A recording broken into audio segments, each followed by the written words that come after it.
Welcome to this week's edition of the Owl and the Pussycats. Hope you enjoyed your long weekend, Queen's birthday weekend. Once again, I missed out on a knighthood, but hey, now the breaks, they'll probably give it to me just when I'm about to die, which they tend to do with broadcasters, which I look forward to that. Well, let's meet the panel though. And we start with Tracy Chambers. Tracy's with us last week, and it's great to have you back, return again, which is good. Must have enjoyed it. I did. You've got your own company, but you're also involved in boards. You've taken on a role on the Board of Governors of St Bede's. Yes, I have. Yeah, well, interesting times at St Bede's College. It's a great school. Yeah, you're wearing their colours, which is good. Absolutely. Oh, true, Yeah. true. So, but we've got a new guest as well. Now, this is an interesting one because she's going to actually fit in quite well with the third guest that we've got. First up is Kirsten MacArthur, who is actually a flight attendant with Air New Zealand. And that means that her husband is a house husband to two wee boys. Yes. Any stress or strain caused by that arrangement? Oh, every day. Absolutely. Yeah, we just muddle our way through. It's chaos all the time. You also have an out though, don't you, with the orchard and the gardens, and tell us a little bit about that. Yes, well, we've turned our front garden into raised veggie beds, so that kind of helps supplement the income that I bring in. And we've planted about 80 fruit trees in our back garden. 80? Yeah. This is Rachel Vogan, who's the happy gardener, so I knew she was going to get wound up about it. Yeah, I didn't tell you about that bit. Yeah, so that is my husband's other full-time job. Yeah, Right, yeah. So when you say you grow them commercially in your front yard? No, just for us. Yeah. Good Yeah. Lord, yeah. You must eat a lot of veggies. My kids do. Yeah. You would support that totally happy gardener. Oh my Rachel goodness, Vogan? I want to clone you. I want to clone you and around the garden We'll talk about city. that later, yeah. We need more and more people growing their own food and teaching their kids where food comes from and sharing meal times together. Yeah. Like, it's so important. So, like, I love this lady. My boys, my eldest has had his hands in the bread dough since he was 2 years old. Oh, I love bread. Yeah. Oh my God, I love bread too. carbohydrates are my favourite. Tracy's still with us, aren't you? We're not just chatting amongst ourselves. Let's get into a question from Jasmine from Ashburton. Lovely to have you. I was down there a couple of weeks ago and a very good function down there. It was good. My biological father has just made contact with me. I was adopted 30 years ago and have struggled with the feelings of abandonment and not belonging ever since. My adoptive family are great, but I've always wondered who I really was and why I was given up.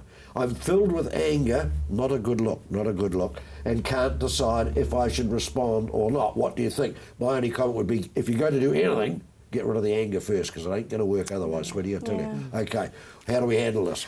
Our family's had some experience with this, and that my mother was pregnant with me when her and Dad got married, and Dad had already asked her to marry him, and Mum's parents were very strict Irish Catholic, and Mum was sent to the North Island for me to be adopted out.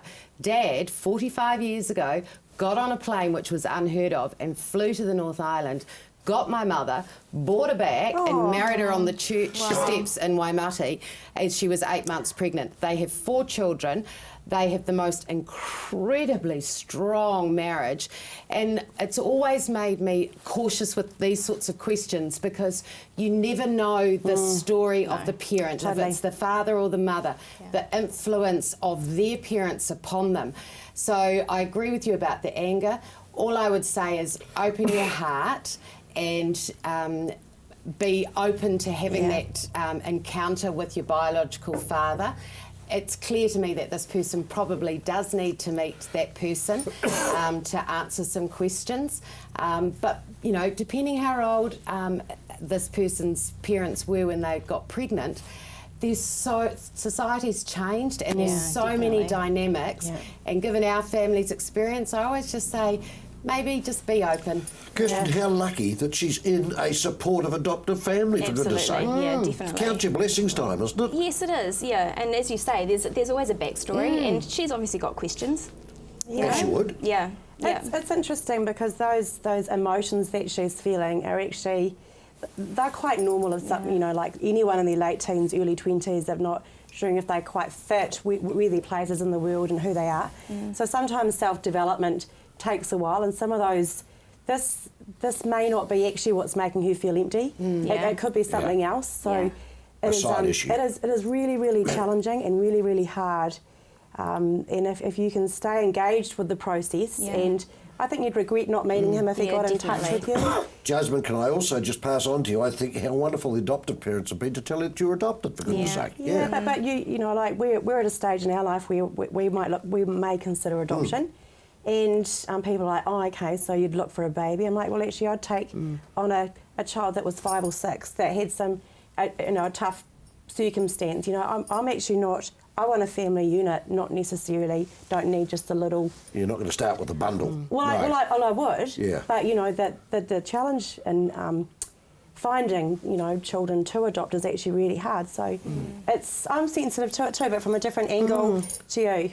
Yeah. I can just quote you a wee story, which I think is interesting. A former New Zealand cricket captain, a lovely, lovely man, never knew who his father was or anything, and at the ripe old age of about 40, he found his father. His father had watched him at Eden Park play every innings and had never gone down once and said who he was. So Did he know that was his son? Oh, absolutely. Oh. Yeah, he knew right from day one. Yeah, but never ever made contact. Now they're very close. So, hey, hang in there, but get the anger out of it. You're only going to shag it up. I can tell you that if you do that. All right. Okay, and then this is a real one too. And we were talking now about retail therapy. I went out shopping the other day and found the staff in a lot of fashion shops to be really rude and judgmental. Do you think this is going to help them make a sale? I refused to buy anything. Went home empty-handed and grumpy. Have you had an experience like this? Should I have said something? Says Lana of Woolston. Don't even get me started. Christchurch retail staff are absolute shockers. There are very few good experiences in retail women fashion, and if you find one, you go back to that shop because it is so good. I feel like I'm invisible a lot of the time.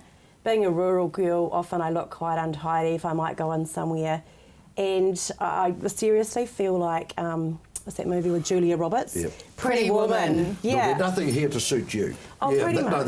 No, they'll prejudge that. And it's awful, and the thing. You find this character, Kirsten? Yeah. Well, I make a lot of my own clothes. Right. So go you. and when I can, if I can't do that, I'd like to just support people who are making stuff themselves. Right. And I think they've got so much more of an investment in that. So of course they're going to treat you Tracy, properly. fashion's obviously important in your life. I love a bargain, but last week when I was on the show, we talked about the fact that I'd lost a lot of weight. Yes. When I was bigger, there were 2 shops I went to, and I used to call them fat girl shops because I hated going into shops where I couldn't fit anything. Oh, yeah. For me, with this, I've got probably 4 or 5 shops that I go to, and what I like about them, being slimmer, is that it's not always about the price. It'll be about the total look. Yeah. And I do get quite a buzz if I go into a snooty shop and they're snooty at me and saying, oh, clearly you don't want my money. Yeah. See you later. And the other downside to it all, of course, ladies, is that, where's the repeat business? Yeah. You only Yeah. get burnt once. You're not going to go back But again. And you're telling loyalty is people. really important. Yeah. So I'm like you, I have a few shops that I go to.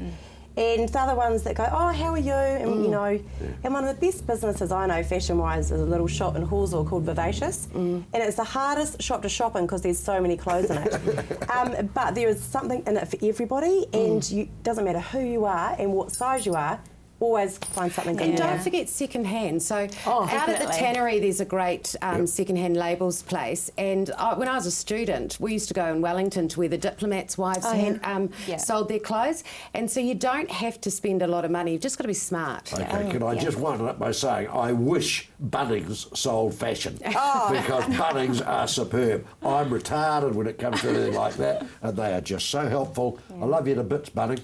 Back after the break.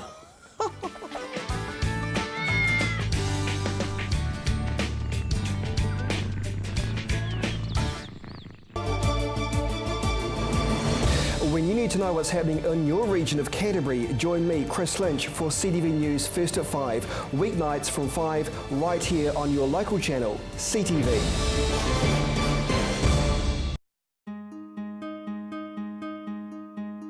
Computer not working?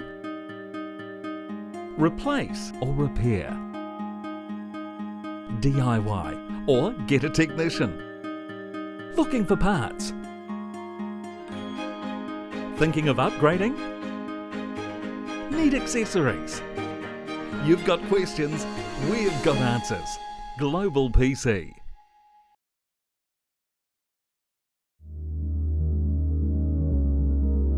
The preparation, the devotion,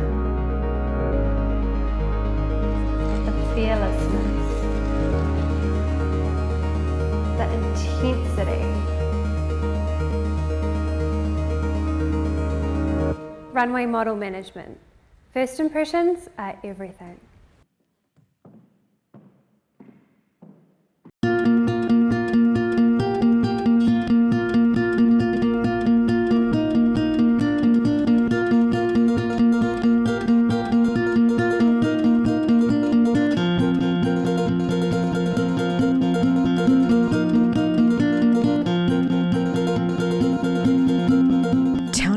Made to measure interiors, made with care, made for you.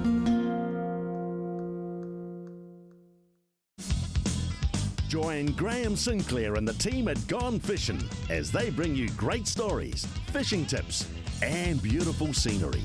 Gone Fishing, Friday night at 8:30, right here on CTV.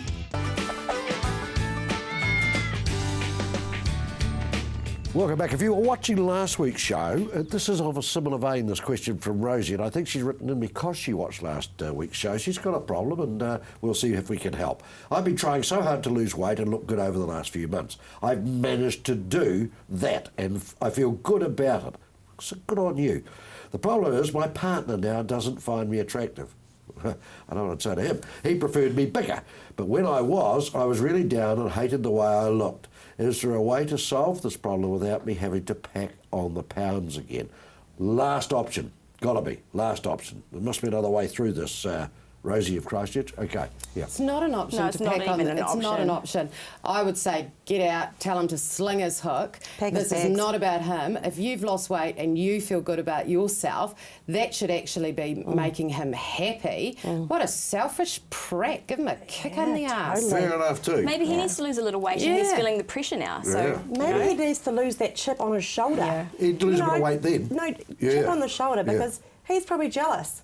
Yeah. He's probably got some things to be jealous of that he Yeah. could be fixing in his life, and she's been motivated enough to do it. So go you, Rosie. Yeah, Give good him on that. her, Rosie. She's done so well. Go, Rosie. Yeah. You're our He's gone. viewer of the week. We like Yeah. her. I've got Give her another a- theory that you could use. Two of them go out together and she flirts. No, she's No, not. because she's lost flirting. weight, looks good, She's and not. put this prat in his He's place. got a problem. Yeah. He's got a Yeah, well, problem. he doesn't like it. But Well, change when is you- the only constant in life, right? So you start your relationship, you're never going to be the same at the he's end jealous. of it. He is so jealous you that have to she expect has that we change. made some changes. So and Rosie it's would be feeling better good. off without him, or try and change Absolutely. him? Without a doubt. Yeah. She's gone. He's gone. Yeah. He's gone, Rosie. No. That's it. Okay. Doesn't deserve her. Yeah, no. Okay. No easy word to say it. You've been Yeah. dropped, partner, whoever Yeah, you are. no. Yeah. Good on you, Rosie, for DICK. losing the weight. Anyway, terrific. And at the end of the day, it's how she feels. Surely to God, she feels great Totally. about herself. She's answered her own Next question. question. She He's feels just enjoyed fantastic. me. Okay, right. It's become quite an issue, hasn't it? So we took to the streets the New Zealand flag. Don't comment till we've seen what the people of Christchurch think.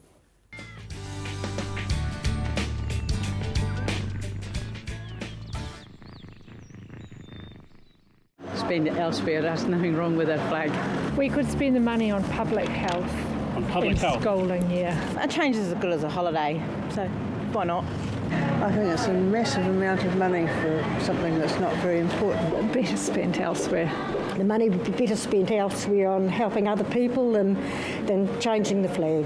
Elsewhere, absolutely. I think the standard flag that we've got is good. I'm happy with it, and I think everyone else is happy with it. Well, one thing about the issue, everyone seems to have an opinion. Let's find out what the Pussycats think. Should we change the flag, guy? Now, you fly for an airline I that do. is the proudest thing, I reckon, It's a in New symbol of Zealand. New Is Air Zealand, New yeah. Zealand? Yeah. How do you, reaction to the flag? Well, from a creative point of view, I'm quite a creative person, so I think it's an opportunity. We could sort of define ourselves in a new way, but you can't justify that amount of money being spent. It's disgusting. Right. No. Tracy, where would that money go? 26 million, for God's sake, to ask you a question? Look, they'll have an ad agency spending a fortune on Yeah. concepts, then they'll be running consultation programs, all the rest of it. And I don't think as a country we're going to land on a flag that unites us until we're actually totally confident in our identity as New Zealanders in a multicultural society. I mean, I'd far rather they took the $26 million and spent it on integrating into our schools some attitudes about the fact that we're going to have more, a greater Asian population, Pacific Island, celebrating to a far greater degree Māori. And, you know, the Māori aspect of New Zealand is so special. It's unique. Te reo. You know, 26 million on a flag. Would you like send the bill for 26 million? Well, I think there's two things here. I think the first thing in play is John Key's ego. He wants to leave a legacy behind because he's probably not going to be around a lot longer. And, you know, ego is the worst reason to do something. It just totally brasses me off. And in our nation at the moment as a whole, we're living in a broken city where, you know, we've got a lot of infrastructure that needs to be looked at and done. This is a total waste of money in this current economic time in our country. Kirsten, correct me if I'm wrong though, no matter what happens with the 26 million, doesn't guarantee we're going to change the flag or keep the flag, does it? Well, it doesn't guarantee we're going to get a good one anyway. Well, I don't think anything's going to come out of it apart from the fact, do you want to do it? No. And it should unite our country. Yeah, definitely. And I mean, like, I disagree about it being about John Key's ego.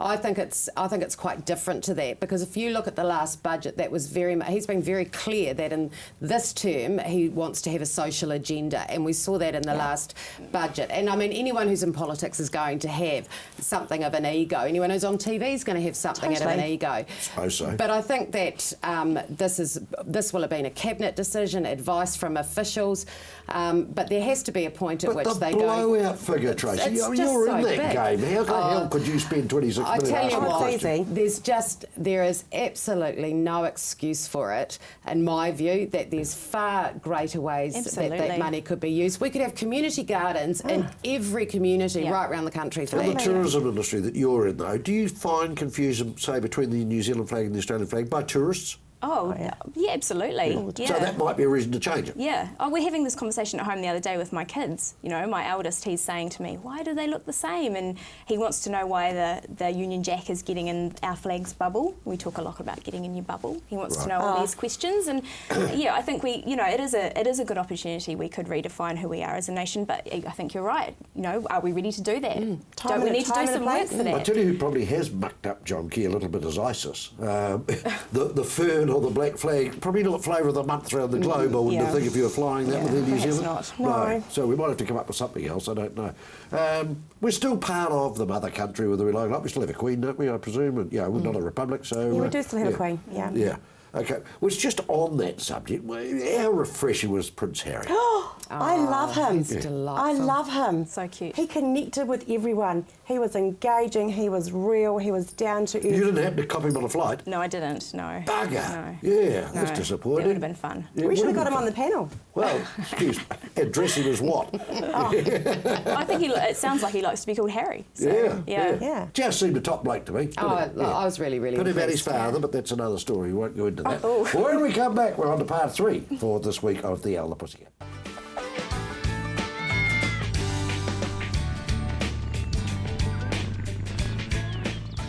Kids television is right here on CTV. Tune in every Saturday from 7 a.m. to 8 a.m. for an exciting range of fantastic kids programming. Join in with all the fun Saturday mornings from 7 a.m. to 8 a.m. on CTV. At Bowden Environmental, we specialise in all aspects of resource management, so you don't have to deal with the paperwork. With the skills and knowledge to organise any environmental work, we can guide you through the process from start to finish. From organising consents and farm environmental plans to pump and well testing, Bowden Environmental has it covered. Save time and remove the stress. See the specialist. Bowden Environmental. Computer not working? Replace or repair. DIY or get a technician. Looking for parts? Thinking of upgrading? Need accessories? You've got questions, we've got answers. Global PC. Come on down to Ferrymead Golf. Care for a game of paintball? How about some swings on the old driving range? Or on our par 3 9-hole golf course? Test your skills on the mini golf course or have a go at the airgun shooting range. Then relax at the Wow Cafe with one of our super succulent Wow Burgers. Whether you want to perfect your swing or are looking for a fun family day out, come down to Ferrymead Golf, 50 Ferrymead Park Drive, right next to the Ferrymead Heritage Park. Arts 21 showcases the vast creative talent and minds that are making a name for themselves in Europe and beyond. Think outside the square with Arts 21.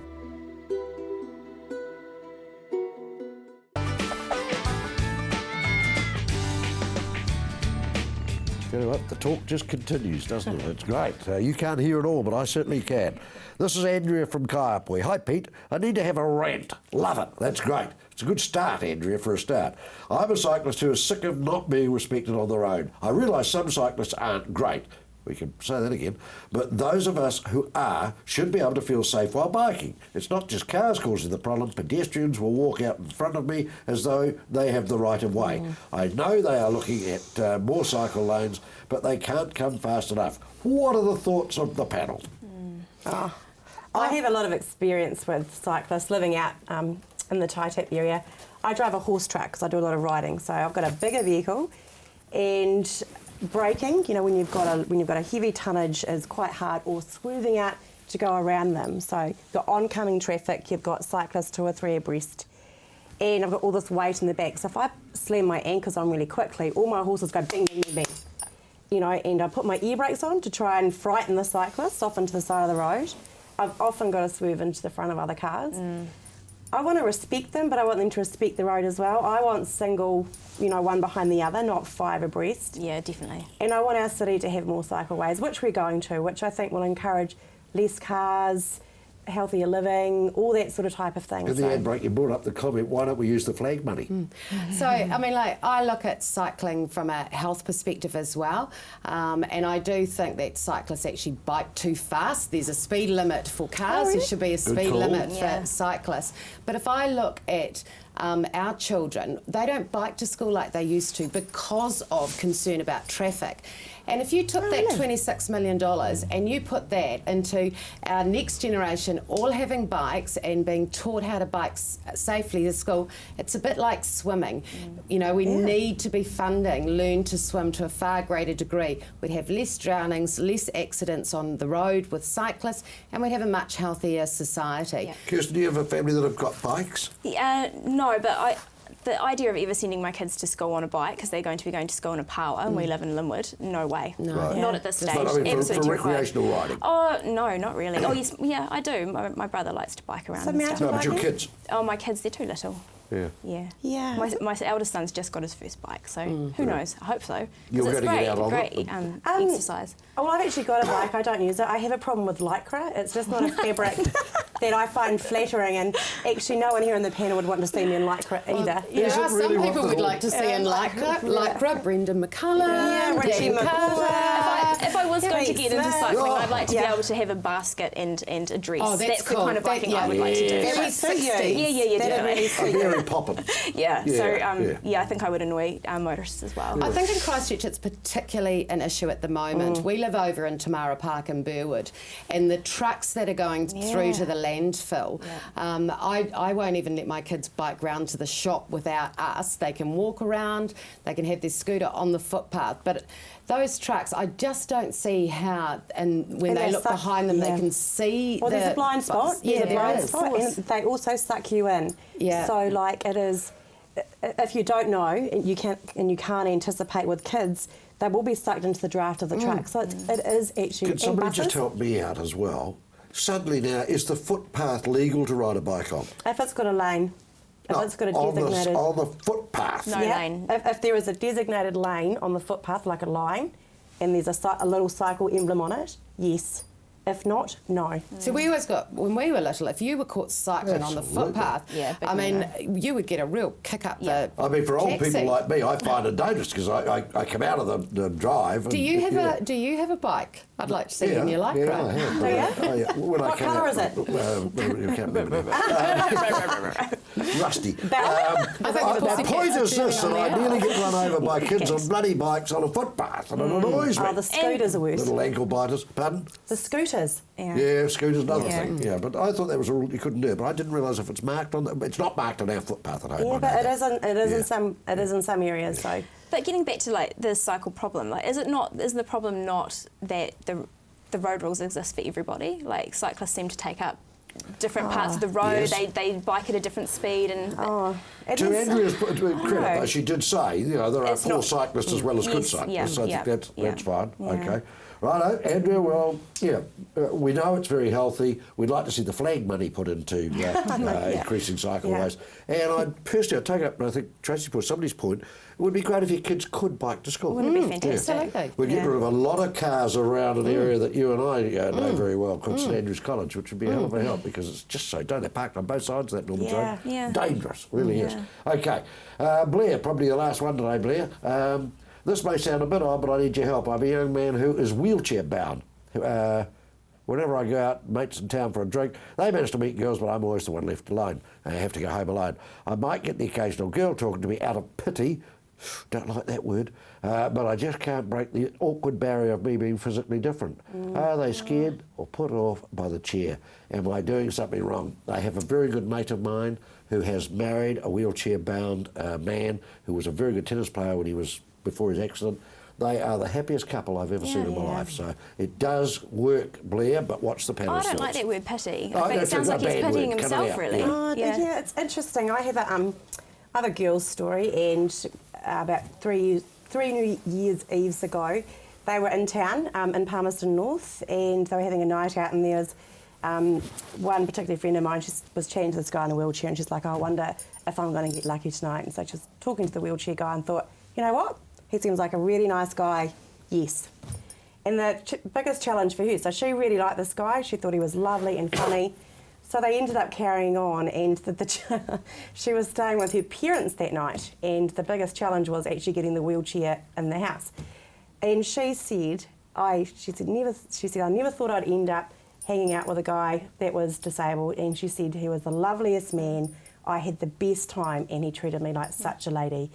So someone in the early 40s, she was a professional woman. Don't you think, though, that what makes a man attractive is their confidence? Yes, and totally. so if that's how he's feeling, that he thinks it's pity, that will come through. Yeah. My advice would be join like the basketball team. I can't remember the Wheel Blacks. Yep. They're phenomenal. I know through the Community Trust we fund a lot of organisations that provide sport. There's skiing for people in the wheelchair. When you've got things like that you can talk about, It's got a high profile now, hasn't it? You'll have confidence, and the rest of it becomes irrelevant. It's about what's here and here. And by the way, doing all those sports, the shoulders will be looking fine, and most girls like that too. Can I just add that at the end of the day, all of us at the industries that we're in, and the people that have written the letters, you've got to sell yourself. I'm sorry. We've had anger in letters, we've had pity in letters. Sorry, I know things are tough at times, but at the end of the day, you've got to sell. Thanks, guys. We'll be back next week with another Owl and the Pussycat.